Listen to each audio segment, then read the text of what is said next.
Hi everyone, now let's see what is the role of frequency on the speed of the sound. When frequency increases, the speed of the sound also increases. Now I'm going to show you an example of two-tone alarm circuit. So how does it work?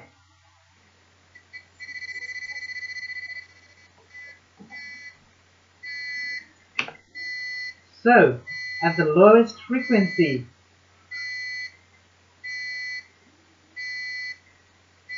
the speed of the sound is pretty low.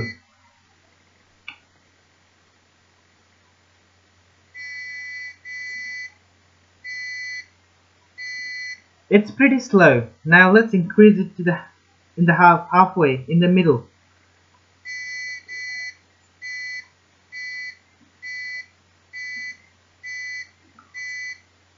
So it's getting faster.